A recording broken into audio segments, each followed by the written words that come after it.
Hi everyone, welcome to Global Shorthand Academy. February 2024 government technical எக்ஸாமினேஷனுக்கு overall examination centre list வந்து என்ன பண்ணியிருக்காங்கன்னா டோட்லேருந்து release பண்ணியிருக்காங்க. இந்த போர்ட்டல் வந்து ஒரு 2 மணிக்கு ஓப்பன் பண்ணுவாங்க எக்ஸாமினேஷன் சென்டர் செலக்ட் பண்ணுறது. சரிங்களா? இந்த பிடிஎஃப் வந்து பார்த்துட்டு உங்களுக்கு எந்த எக்ஸாமினேஷன் சென்டர் வேணுமோ நீங்கள் அதை வந்து சூஸ் பண்ணிக்கலாம். ஓகே, ஃபஸ்ட்டு இதில் என்னென்னலாம் இருக்குன்னு சொல்லிட்டு பார்ப்போம். Centre code, institute code, institution name, exam centre type, strength. Okay, இதில் உங்களுக்கு எல்லாமே புரிஞ்சிடும். சென்டர் கோடு, இன்ஸ்டிடியூஷன் கோட்னா அந்த இன்ஸ்டிடியூட்டுக்கு ஒரு கோடு, சென்டர் கோட்னா அது எக்ஸாமினேஷன் சென்டர் கோடு அப்படின்ற மாதிரி. சரிங்களா? ரொம்ப கன்ஃபியூஷன் வந்து வேண்டாம். அதே மாதிரி எக்ஸாம் சென்டர் டைப்பில் சிசின்னு போட்டிருப்பாங்க, எல்சின்னு போட்டிருப்பாங்க, அதுக்கப்புறமா எஸ்எல்சின்னு போட்டிருப்பாங்க, அப்புறம் ஏசிசின்னு போட்டிருப்பாங்க. சரிங்களா?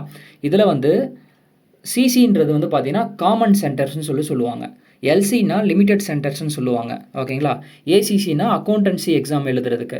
அப்புறம் எஸ்எல்சினா சூப்பர் லிமிடெட் சென்டர்ஸ்னு சொல்லிட்டு ஹை ஸ்பீட் எக்ஸாம் எழுதுறதுக்கு. ஓகேங்களா? இதில் ஸ்ட்ரென்த்துன்னு சொல்லிட்டு பக்கத்தில் போட்டிருக்காங்க இல்லையா, இதில் 180 போட்டிருக்காங்க. எந்த எந்த இன்ஸ்டிடியூட்லாம் எந்த சென்டர்ஸ் எல்லாம் வந்து சிசியில் வருதோ அது பக்கத்தில் ஸ்ட்ரென்த்துன்னு போட்டிருக்கிறதுலாம் ஒரு பேட்சுக்கு 180 பேர் போவாங்க அப்படின்ற மாதிரி. சரிங்களா? 180 பேர் தான் அப்ளை பண்ண முடியும் அப்படி கிடையாது. ஒரு பேட்சுக்கு 180 பேர் அலோவ் பண்ணுவாங்கன்ற மாதிரி. சரிங்களா? இதுவே இங்கே கீழே போட்டிருக்காங்க பாருங்கள், maximum strength per batch for exam centre type CC and maximum strength in total for other exam centers. Okay, இந்த ஸ்ட்ரென்த்துன்றது சிசி எக்ஸாம் சென்டர் டைப் இருக்கு இல்லையா, அதெல்லாம் ஒரு பேட்சுக்கு. ஓகே, இப்போது எல்சியில் நம்ம போய் பார்த்தோம் அப்படின்னா வரையிருங்க,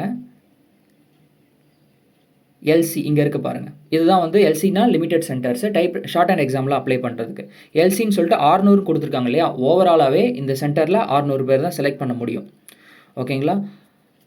ஸோ எல்சின்றது டைப் ரைட்டிங் ஷார்ட் அண்ட் எக்ஸாமுக்கு இதை தான் நம்ம வந்து செலக்ட் பண்ணணும். சரிங்களா? 301 கொடுத்துருக்காங்க பாருங்கள். ஓகே, 301 எல்சிலாம் இதெல்லாம் வருதோ அதெல்லாம் வந்து shorthand junior, senior, intermediate கிரேடுக்கு செலக்ட் பண்ணுறது. ஏசிசின்றது அக்கௌண்டன்சி எக்ஸாமுக்கு, அது பக்கத்துலேயும் ஸ்ட்ரென்த்து கொடுத்துருக்காங்க பாருங்கள் 300ன்னு சொல்லிட்டு, அது வந்து ஓவராலாகவே. சரி, அக்கௌண்டன்சி எக்ஸாமுக்கு. சூப்பர் லிமிடெட் சென்டர் எஸ்எல்சின்னு கொடுத்துருக்காங்களே, அதில் 600, 500, 200, 300, 300 கொடுத்துருக்காங்க இல்லையா, இதெல்லாம் வந்து ஓவரால். சரிங்களா? ஹை ஸ்பீடுக்கு வந்து 501, 502, 503, 504, 505 இந்த 5 சென்டர் மட்டும் தான் செலக்ட் பண்ண முடியும். அதே மாதிரி அக்கௌண்டன்சிக்கு வந்து பார்த்தோன்னா 401 406 வரைக்கும். ஷார்ட் ஹேண்டுக்கு வந்து பார்த்தீங்கன்னா 301 344 வரைக்கும்.